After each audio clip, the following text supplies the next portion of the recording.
let's actually jump into to the session, which, as I said earlier, is titled "The MVPs of Remote and Blended Learning from a #EduDuctTape Mindset."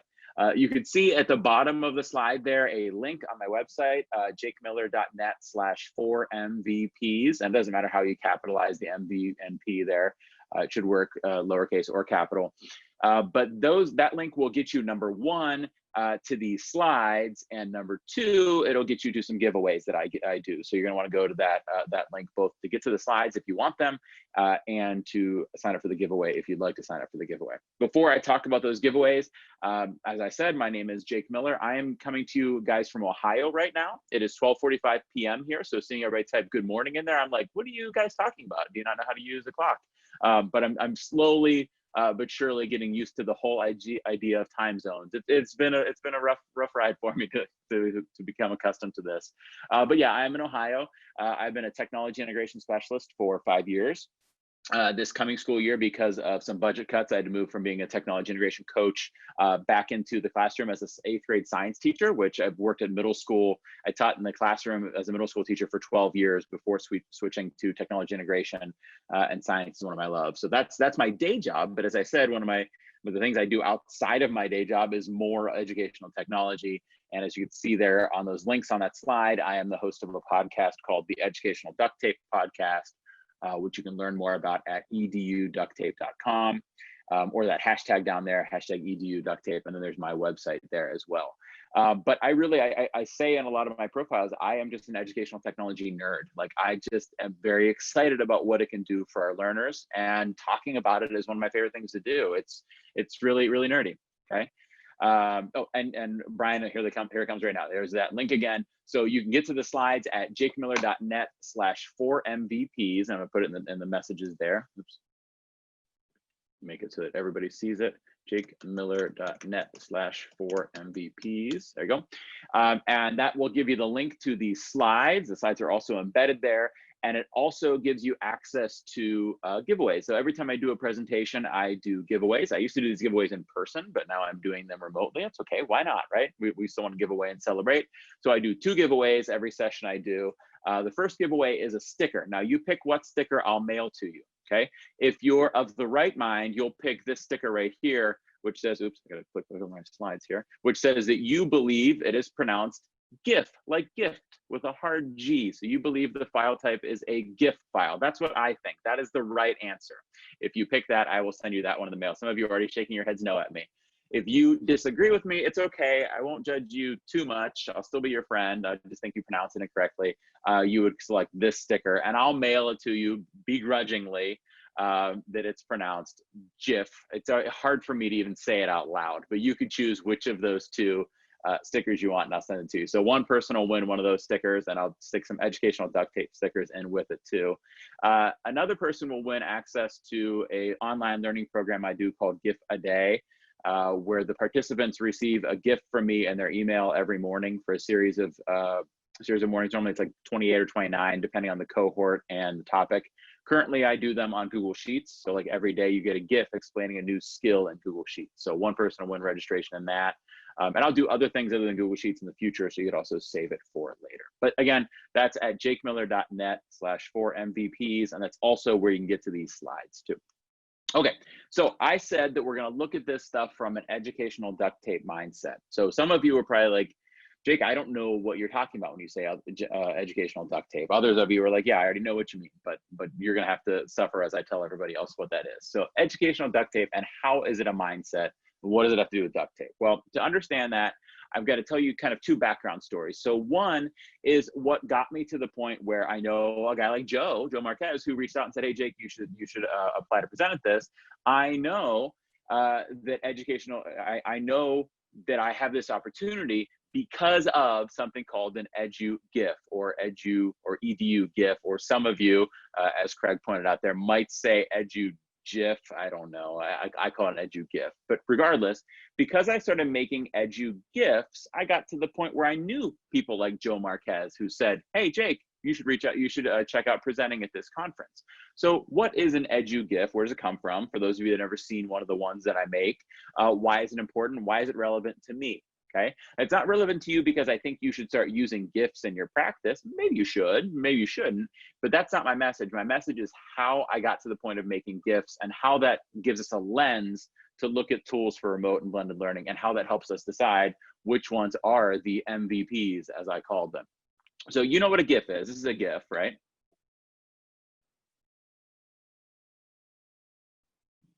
This is my most sent GIF. If you look in my Twitter and go to most recently used and you go to the top one that's most sent, it's this one. I just love how excited this little girl is, how like deviously excited she is. This is one of my most used ones. So a GIF, you probably all send them, is kind of like a video, but it's actually a picture file. It has no audio. It's relatively small in terms of file size. It autoplays, it loops, it has no audio in it. That's a GIF. We're all familiar with GIFs, right? Or again, GIFs, okay? And we all send them day to day, you know, multiple times a day in texts and tweets and emails and things like that. But what I make are called EduGIFs. You take the EDU and add it on to GIFs, right? And here's an example of one of the EduGIFs that I've made.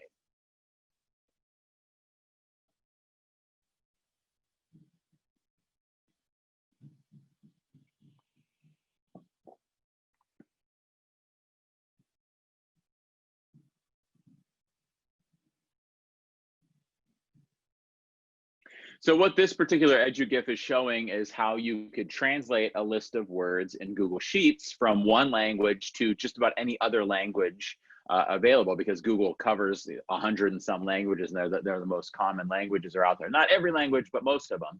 And you could translate long lists of words from one language to another. Now, the translations aren't always perfect because Google Translate isn't always perfect.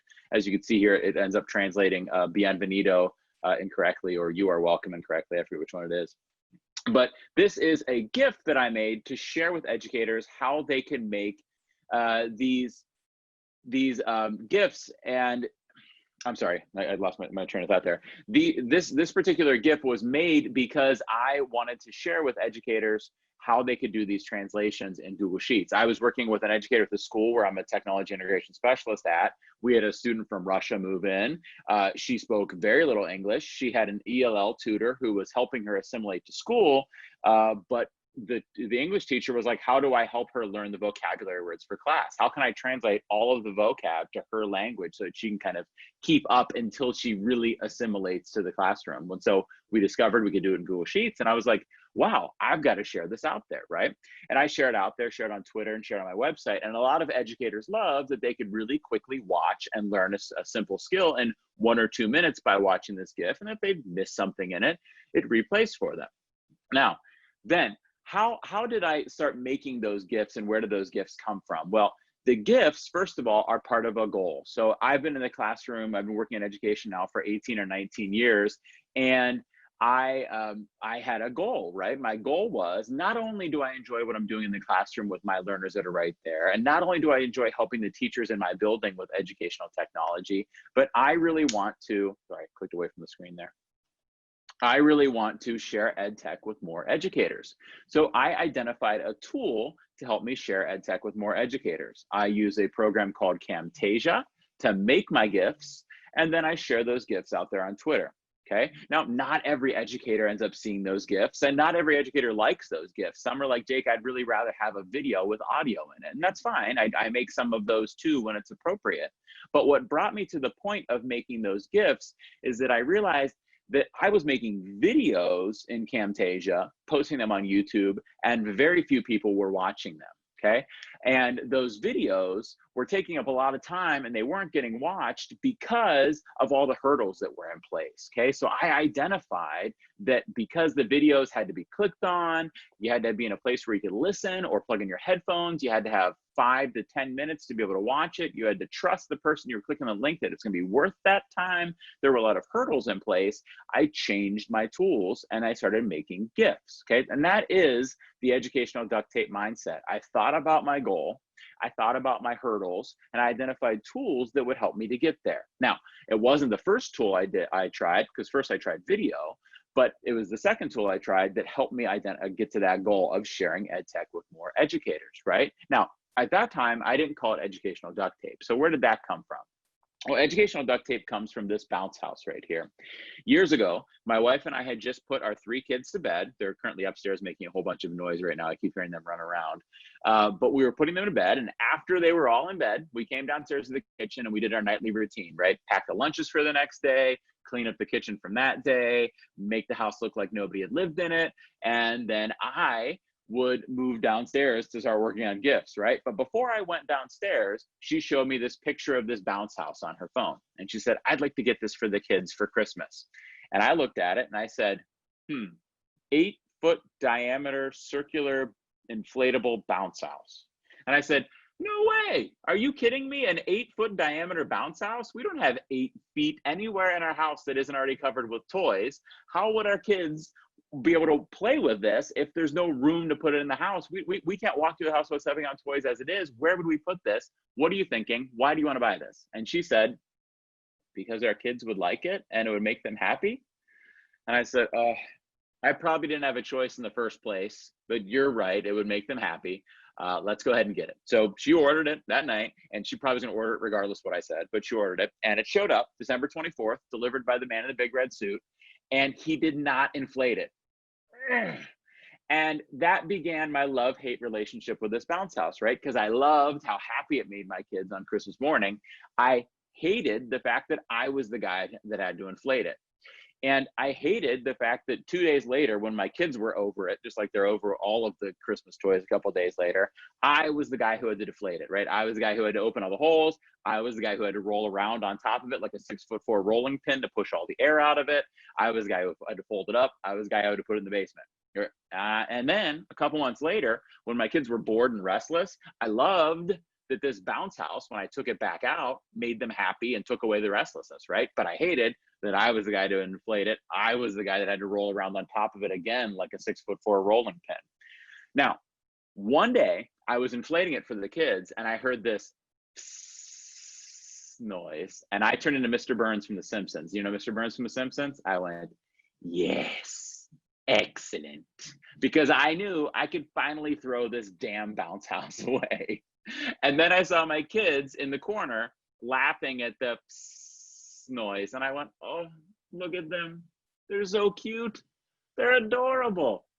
This bounce house makes them so happy. How could I throw it away? So I had to fix it. I had to find a tool to fix it. And you know what? We had thrown away the patch kit that came with it because we didn't know what it was. And we found it on the floor one day. That's what happens in a house with 3 kids. So it got thrown away. So we had to find a different tool. Do you want to guess what tool we used to patch it? You can type it in the chat there. You ready?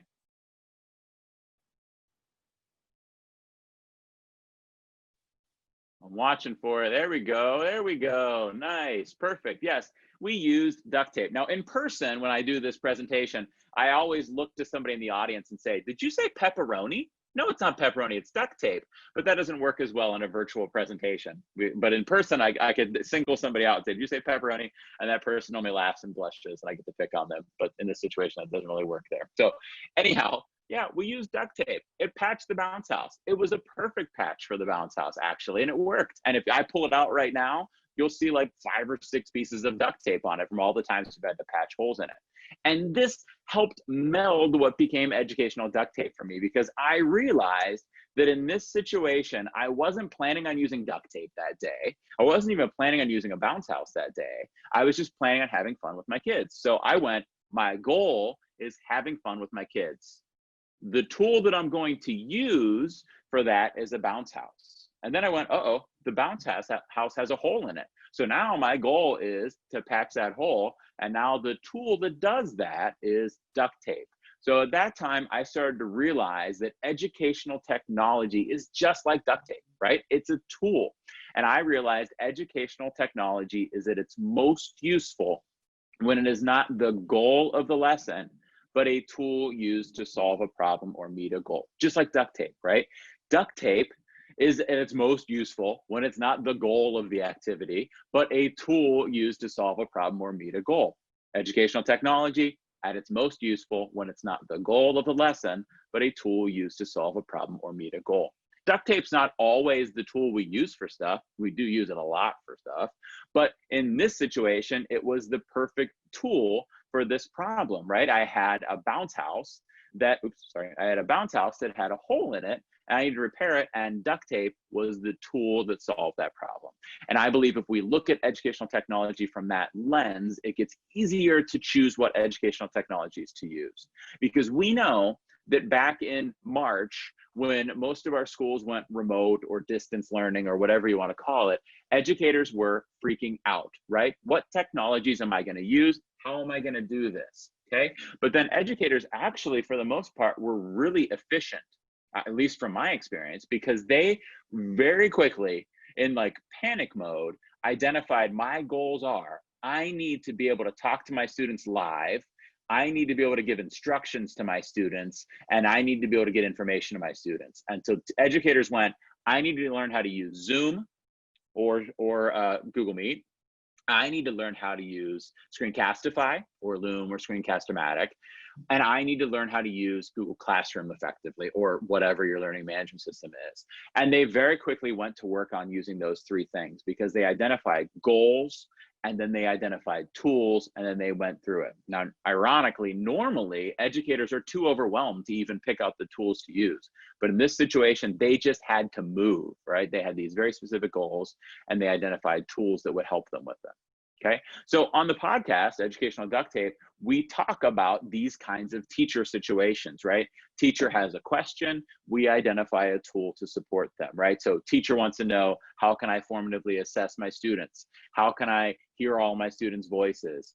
How can I communicate new information to my students? How can I help my students learn vocabulary words? Whatever the teacher goal is, my guest and I talk about different solutions for doing that. So for example, John Carippo, who you guys probably just heard this morning, was on the show back in the fall, I believe. And John and I answered the question, how can we get learners to remember vocabulary words more efficiently? And John and I both had solutions. John, as you probably guessed, talked about quizzes and the Fast and the Curious protocol, for those of you that are familiar with it. And Marlena, I saw you in here, I know you're familiar with that. And I talked about, I talked about GimKit, because kids love GimKit. And that's one of my favorite things, is that sometimes the guest and I have different tools, right? And that shows us there's not always just one right tool, right? Sometimes there are different tools, and it's not one right answer. It's what's best for you and your classroom, with your style of teaching, with your content, with your learners, okay? So let's talk about blended and remote learning and what goals we have here. So I sat down one day and I said, I need to find out what tech tools to recommend to these teachers, because now we could start up next school year, if we're somewhat or completely remote, we could start it up a little more intentionally than we did when we went remote a couple months ago. Like, we just had to start moving, right? So now we could be a little more intentional. So I said, what goals do educators have? Okay, and these are the goals that I identified. Now, they're not all inclusive, right? They are some of the goals that educators might have. I believe they're the most important goals that educators might have. You might even identify other ones, and you could fill me in on them later if you want to. But the goals that I thought educators would need to be, keeping in mind as they design this instruction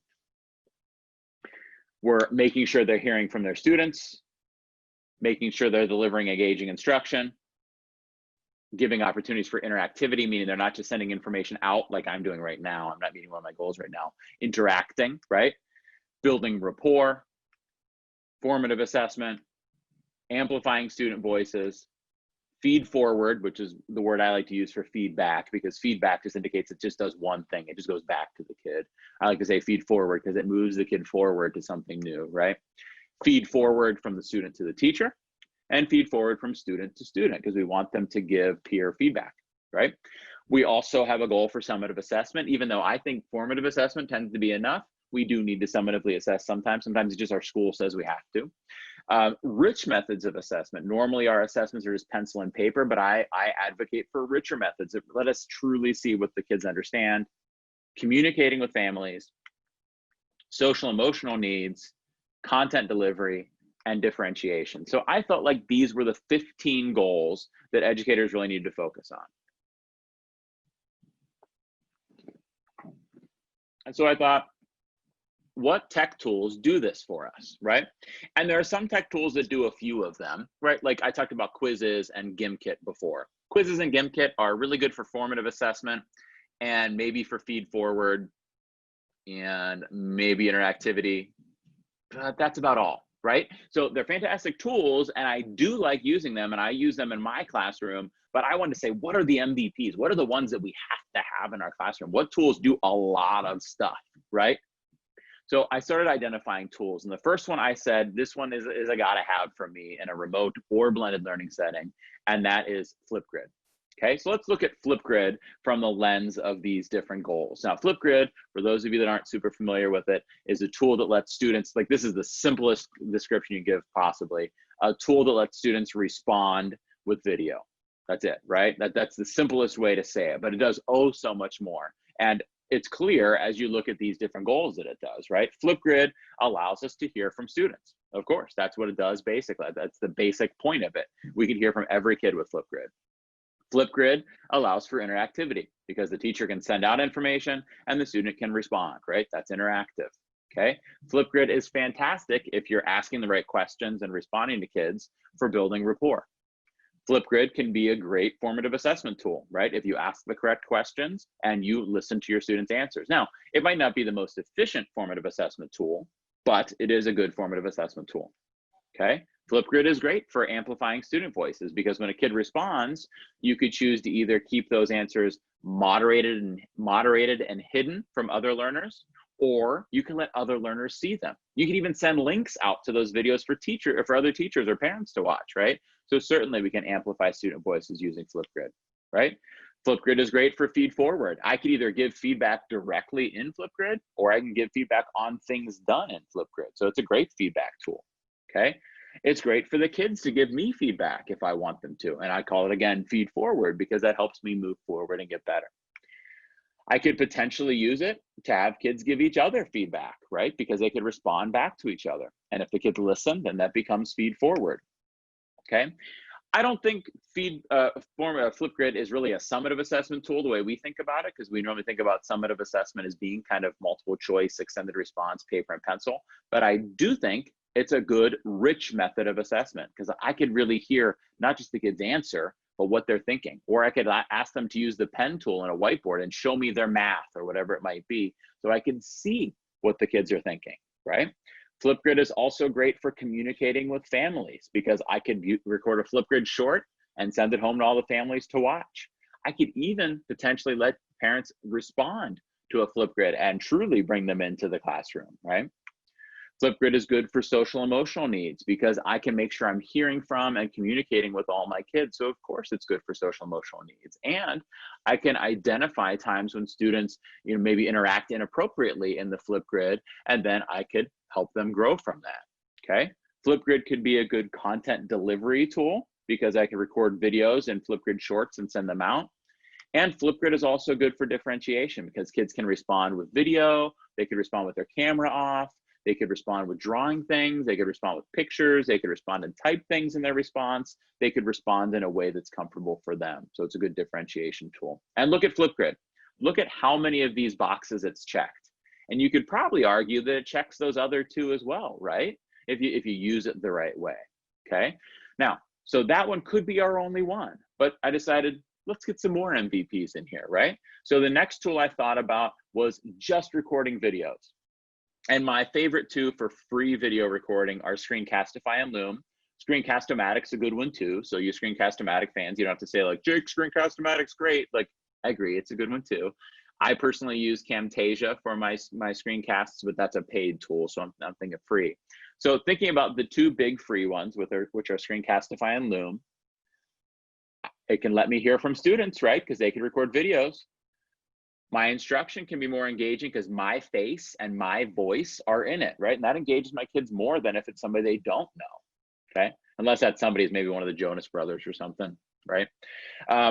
Screencastify and Loom and other screencasting tools are also great for feed forward. There's been some studies lately that feedback is better and more effective when we give students feedback in video or audio form, rather than just typing it onto a doc or something, because they could hear our tone, they can connect with it, they can get that feedback as they go through it, right? Instead of just seeing it all at once and have to read it and not understand what we mean, okay? And then it can also be used for student to teacher feedback, right? We could have them record videos back to us if we want to, okay? Student to student, they could record each other's, as they look at each other's documents and say, hey, in paragraph 2, I think you should change this, right? Great for feed forward, okay? Maybe not a summative assessment tool, but we could use it for a rich assessment tool, just like Flipgrid does. And in Screencastify, they have Screencastify Submit coming out now, where you can send out a link and kids can respond with video and they go right into your drive where you can assess them. So yeah, a rich method of assessment, okay? Communicating with families, yeah, I could record videos and send them out to them, okay? Content delivery, of course, that's the big thing with Screencastify, is it's a content delivery tool, okay? Now, Stephanie asked in the questions there, do I think Screencastify and Loom are equal, or do I prefer one over the other? I'll go ahead and address that right now after I take a drink of water.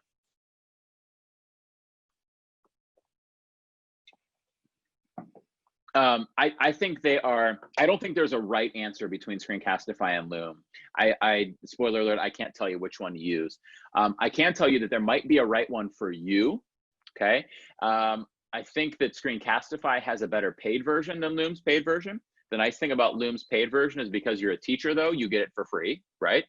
The big thing comes down to me, Screencastify has better recording features. There's a pen tool, which the web version of Loom doesn't have.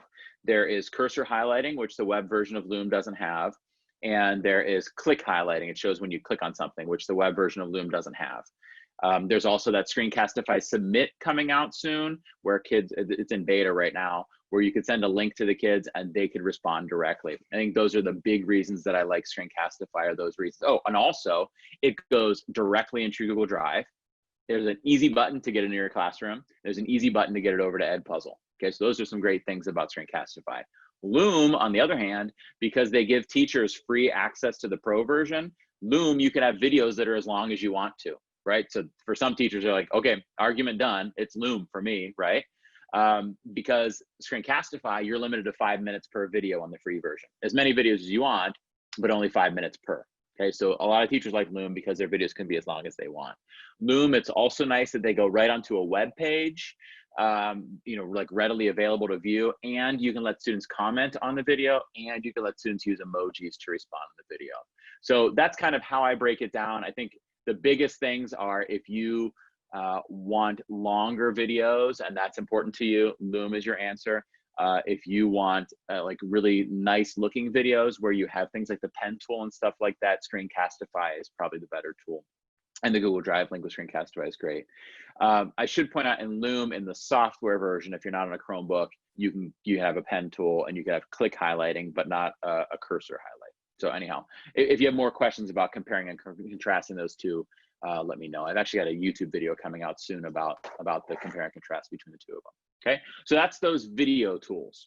Okay, next up, like look at my list here. I've pretty much marked everything off. I probably don't need other tools, but let's talk about some more MVPs of blended and remote learning.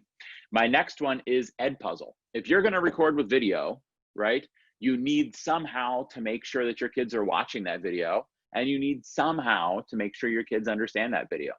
Okay, short story for you. I used to use Screencast-O-Matic in my old STEM class, mostly because Loom and Screencastify didn't exist yet. And I used Screencast-O-Matic, and I'd record these videos and have my students watch them. And one time this kid came up to me and clearly didn't understand what was in the video. Like, he clearly hadn't watched the video, because he asked me a question that I was like, you haven't watched the video. But he kept insisting he had watched the video. Now in the video, I was wearing glasses and I had a beard. But in person, I didn't have on glasses because I had had LASIK eye surgery since I recorded the video. And I didn't have a beard because I had shaved it off since I recorded the video. So video, glasses, beard. In person, no glasses, no beard. So the kid insisted that he watch the video. And I asked him, what did I look like in the video? And he looks at me like, that's a weird question. And his friend's in the background going, glasses, beard, glasses, beard. He doesn't hear him. And so he goes, you look pretty much the same as you normally look, Mr. Miller. I was like, no, I didn't. Obviously, it was a different day, so I looked different. Tell me, like, how did I look? What did you think? Like, what was different about it? And he goes, you looked handsome? Can't make it up. I still remember the kid. His name was Jesse. Someday I'm going to run into him out in public and be like, Jesse, I tell the story of when you told me I looked handsome almost every time I present. I love that story. But so obviously Jesse had to go back and watch the video, and I had to make it so I could tell if kids had watched the video. I started using EdPuzzle. So EdPuzzle allows you to build in questions, which allowed me to build in compliance to make sure my kids were watching it. But more importantly, I could formatively assess if they were understanding it. And that was the really important part there, was knowing if the kids were watching the video. So let's look at these goals from EdPuzzle, okay? Does EdPuzzle make, Jake, click back over the slides, there you go. Does EdPuzzle help me make instruction more engaging? Yeah, if I could take a video, maybe mine or maybe one from off the internet, and I can, off YouTube that is, and I can add questions to see if my kids are watching it, then immediately it's more engaging because they are participating in it. So it might not be the most engaging thing, but it makes it more engaging. Is it interactive? Yeah, because they're watching my video and they're responding to my video. Therefore, it is clearly interactive, okay? Does it help me with formative assessment? Yeah, I can see how my kids are understanding things as they go through it, okay? Can I use it for feedback, right? Or feed forward? Yeah, because I can ask the kids if they understand things as they're going through it, right? Or I can give the kids feedback on their responses in the video. So they could be giving me feedback, I could be giving them feedback, okay? Sorry. And lastly, can I use it for content delivery? Well, yeah, that's its main goal, is taking video content and delivering it to students in a way that they can actually respond to and that you could prove they watched and you can assess that they understand, right? So EdPuzzle is a great tool for that. And you look, my board, my goals are pretty much covered up with symbols now. Like I'm running out of space for symbols, but I've got one more tool. Okay, and this is actually another one where there's a decision to be made, right? And that is, do you prefer Nearpod or Pairdeck? Okay, and these two tools are essentially the same tool from two different companies. They take a presentation like Google Slides and they make it so that students, you can ask your students questions and have them respond within them. Okay. They both have different features. It's not something where in 10 minutes I could really explain the differences between them. If you want to email me, you're welcome to, and we can talk about the difference between two of them. In most situations, schools have one or the other, so you don't have to choose anyhow. The biggest choice to me, the biggest thing that helps me choose is that Pairdeck in the free version, you could have asynchronous lessons. Kids can watch your Pairdecks anytime and respond to them. Nearpod, that's a paid feature. Okay, that doesn't make Nearpod a worse tool. That just means if you have to use the free one, that's a bonus for Pairdeck. There are other things that are really good about Nearpod that are better than Pairdeck too. I could break those down for anybody if they want to reach out later. I can break some of them down. But the big difference is that Pairdeck in the free version, you could be asynchronous, meaning kids complete it whenever they want to. So if a Pairdeck is essentially like taking a live lesson and building in a situation where I could ask the kids questions throughout it, what things does it mark off? Well, clearly I'm hearing from the students, right? The instruction is more engaging because I'm involving the kids in it, okay? There's interactivity because they're not just receiving passively, they're actively participating in the lesson, right? If I ask the right questions and respond to the right answers, I'm building rapport with kids. I get great formative assessment data as I go through it, okay? I could share good answers with the rest of the class, and therefore it also amplifies student voices, okay? I can give students feedback as we go through it, and if they choose to listen to it, it becomes feed forward, okay? I can get feedback from the students because I can ask them things that they understand, and then if I choose to listen to it, it becomes feed forward, okay? I could use it as a summative assessment tool because I could ask multiple choice questions and things like that and grade them, okay?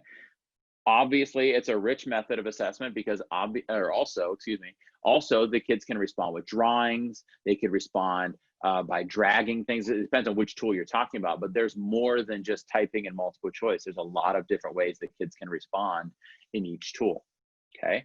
They also are good for social emotional needs because I'm able to assess when kids are stressed out by asking them questions about it, or I'm able to assess when they're understanding things so I can support them. And in Pairdeck, they actually have some really great social emotional needs questions and lessons already built into it. You can certainly use similar stuff in Nearpod, but Pairdeck builds it in. And it is definitely a content delivery tool, okay? And if I choose to use it asynchronously, I could have different Pairdecks and Nearpods for different groups of students, so then I can differentiate. So you look at this board, we have crossed off everything with one or multiple tools. And again, we could probably argue that some of these tools check off boxes that I haven't mentioned here. Okay. Marilyn makes a great point there in the chat about Nearpod, and she calls herself a Nearpod nerd. You don't want to tell most people that you don't care which one because they're like, no, this one's the better one, right, Marilyn? You're like, Nearpod is the one. And I think Nearpod's great too. Oh, and it does have SEL lessons. I'm glad you pointed that out. I didn't know that. So social emotional needs lessons are in both Pairdeck and Nearpod. That's good to know. And as she pointed out, they have great engagement tools in Nearpod, the ability to link in web content. That's actually something that's in both tools, where you could take like an EdPuzzle video, for example, and put it into your Pairdeck or Nearpod, right? That works in both of them. And I think Nearpod's a fantastic tool too, Marilyn. I wouldn't say you need to go turn around and try the other one unless you're using the free Nearpod and it bothers you that you can't do asynchronous lessons. Then you might want to check out Pairdeck. But I would recommend just watching a video and kind of comparing and contrasting.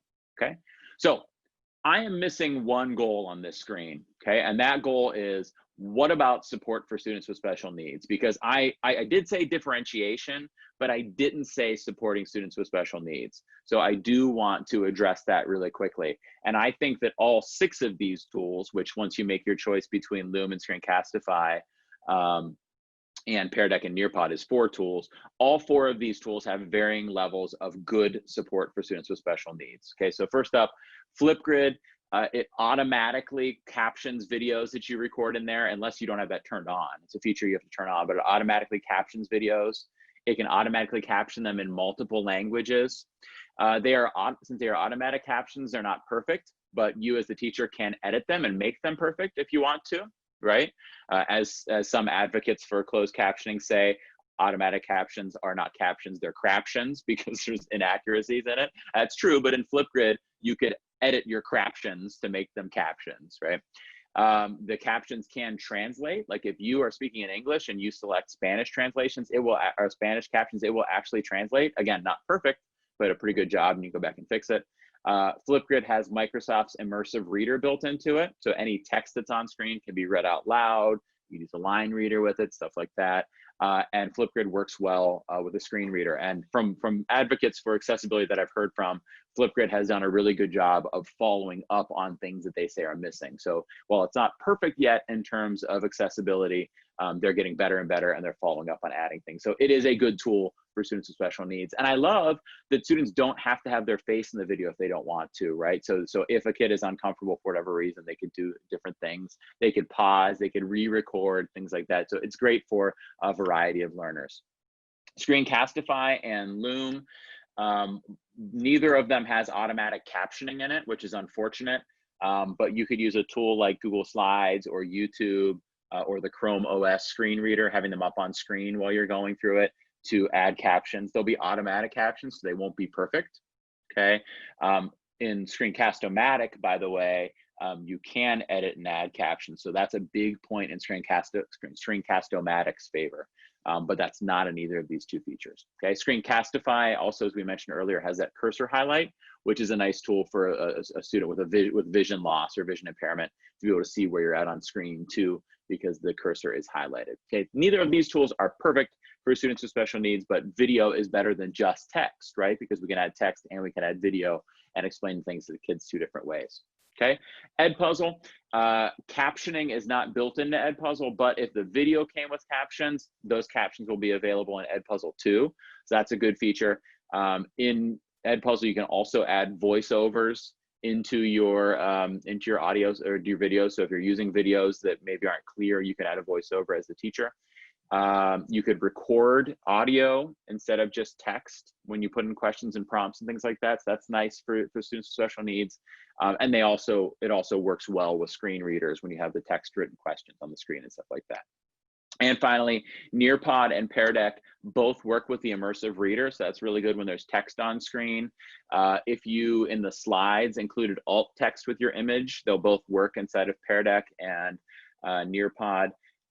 Neither of them have captions built into it, but if you're doing a live Pairdeck lesson in class, you'll see those captions on screen. If you're using Google Slides, you'll be able to see those from within there. Okay, so those are, while these aren't the perfect tools for blend or for students with special needs, they do have features that are good for special needs. And if you want to kick those features up a notch, there's ways you can edit your captions on some services there that you can look at in those slides that I gave you access to. You can also add audio into your Pear Decks or Nearpods using Google Slides, and kids can watch them that way. Okay, so we are right at the end of the session. Are there any specific questions about any of the tools that I've mentioned that you want me to address really quickly? If there are, please put them in that chat there. And you know, while you do that, I'm going to jump to this slide here, which gives you access to the feedback form. I'm going to stay connected though. If you have questions, feel free to do that.